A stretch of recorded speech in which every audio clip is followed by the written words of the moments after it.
What's going on, everybody? Ab the Audicrat here. This clip is from my full Reason 14 walkthrough, which is now live on my channel. If you're new here, be sure to subscribe, drop a comment, let me know what you think. And in this section, I break down the updated sequencer and brand new track panel in Reason 14 and how it changes organization and navigation within the DAW. So when you first open up Reason 14, it's going to give you this new default template, which if you go to File and then New from Template, this is the sequencer template. Looks a little bit different than Reason 13. I'll go over a few of those differences before we dive into the new updates. On the top panel, a lot of the same buttons. There are icons next to each button you can click. There is a new button for the track panel on the left, which we'll get into. I'm going to swing back to mixer and rack in just a second. There's a dedicated button for the edit area in the sequencer, so you can toggle that on and off. You can hit F8 on your keyboard for quick access there. And then the keys and the regroove mixer buttons, which used to be on the transport window on Reason 13, is now up here. They have their own buttons, just like that. And there is a dedicated settings button, which in the beta, you can't toggle on and off by clicking this. You can only toggle it on, and then you have to X out of it. They'll probably fix that. And then there's a dedicated help button here. On the transport window on the bottom, pretty much the same thing. They rearranged it a little bit, looks a little cleaner. The quantize and the sync buttons are off to the right. They were, I think, off to the left on 13. And then the click, the tap, the pre, and the tempo with the time signature are off to the left. Before we go over the track panel, I wanted to go over the rack and the mixer. There's some pretty big changes when it comes to those. So when you click on the rack button now, it's its own floating window. So just like the mixer, you can click the mixer on and off and it will be in its own window. So what I did here, I took this and brought this all the way down because for me, and most times, I'm really just wanting to get here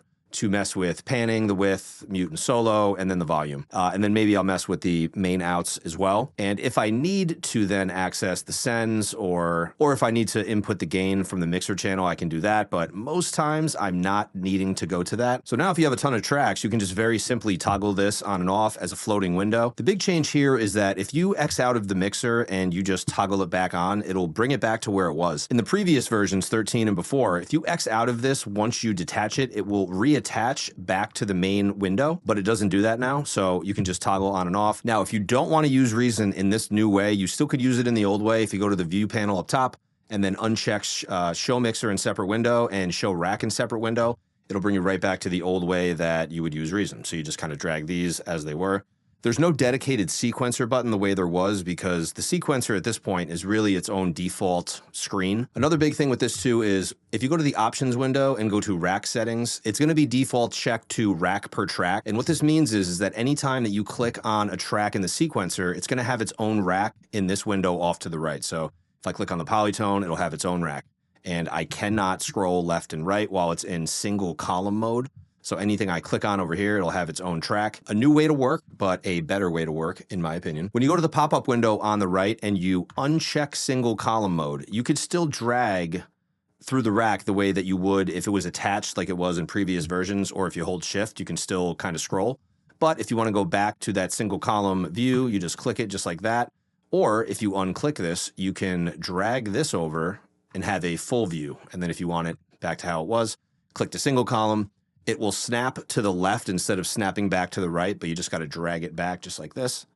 And then you could toggle with F6. I've been doing that quite a bit, F6 and F5 for the mixer and the rack. A few other quick things to note about the default setting. The mixer is now in dark mode, as a lot of you probably know. It was defaulting to still looking like it was not in dark mode when you did have the rest of the session in dark mode previous to 14. Block mode is also off by default, at least in this template. I haven't really went through all of the templates, but if you do like to work in block mode in the sequencer, go to options and then just click enable blocks, and it will show up over here to the left like it normally has. The device panel on the left is as it was in previous versions, and the browser is pretty much the same as well. They did add in the favorites list new in Reason 14. There's some Europa patches. There's a lot of new drum samples. Something cool to check out if you're looking for some new sounds or patches. And last but not least is arguably the biggest update is the track panel. So when you click this button up here for track panel, which it does not have a hotkey for, I am hoping that they add that in a future update. If you look on the left and I have the polytone selected, from top to bottom, it acts as essentially kind of like a mixer channel or how you would see it in the rack. So you can add a player on top of the polytone here. You could either add a player this way and it will bring the browser up on the left and you can drag and drop. You can also browse patches for the instrument by clicking this folder icon here. So we have Summer 1984, Tears and Rain pad. You can also open up your instrument in the rack if you click this arrow, and it'll pop up here and you can see your instrument here. and then you can just close the rack out again. Underneath the instrument, you have your insert effects, like you would see it in the rack. If you hit the plus sign, it'll allow you to add an effect from the browser, or you can also add an effect from the list here. I might want to add, let's say, an Audiomatic, and then maybe a flanger. You can also bypass the inserts by clicking the green button underneath all of them on the bottom left, and then you can bypass all effects by this green button in the top left. You can also rearrange right in the track panel, so you can, drag and drop this way. You can do the same thing with players if you have multiple of them open.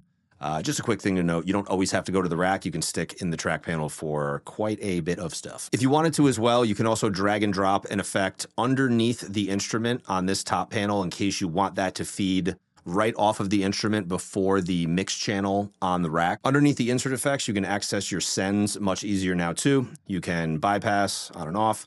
You could also affect the level. And then if you hit this arrow, it'll bring up the send effects that's under the master section the way that it normally is. You can do this for the Ripley as well, and it will highlight it on the rack. Underneath that, each device that you select in the track will also have your mute and solo functions that you would normally see on the mixer. So it's a quick access to that channel from the mixer, panning, stereo width, and then the spectrum EQ. Of course, the level here. Another thing I have noticed to take note of as well, if you have a third-party plugin on your insert effects channel and you double-click, it will bring it up without bringing up the rack. And it makes sense because within the rack, you can't see it unless you click on the VST window to begin with. So this is also another nice touch where it doesn't bring up the rack. You don't have to click on the VST, rack within the rack or device in the rack. You can just double click here and it'll pop open. I'm a huge fan of the F6. You can also right click on all these, bypass, browse, view, and rack. So each of these have more options when you right click. Just another thing to keep in mind when you're going up and down through the track panel. And on that note, in the rack, the signal flow has changed in terms of how things are routed. So it goes basically MIDI up top for any player that you have. In fact, let me add a player on top here. So we have the Arpeggio Lab going into the instrument, which is then feeding into the mix channel, which is then going into the inserts. So it's a lot more logical as to how it would work in the real world, so to speak. In previous versions, the mix channel was above the instrument, so it was a little weird to look at it that way because the signal flow didn't really look like how it would look in real life. Another big update is the signal flow of the inserts. You used to have to hold shift in order to rearrange and change the signal flow from what you have on top to bottom. You don't have to do that anymore. It does it automatically. So if I just drag and drop, it will go from the Audiomatic to the chorus and vice versa. So you used to have to hold shift for this, but no longer. If you're not a fan of the rack per track setting where when you click on a track in the sequencer, it has its own rack, you can switch that to how the older versions had it where you can auto group devices, have no grouping, and freely move things within the rack. I would keep it on rack per track, see how you like it. Again, I think it's going to help people's workflow overall to speed everything up.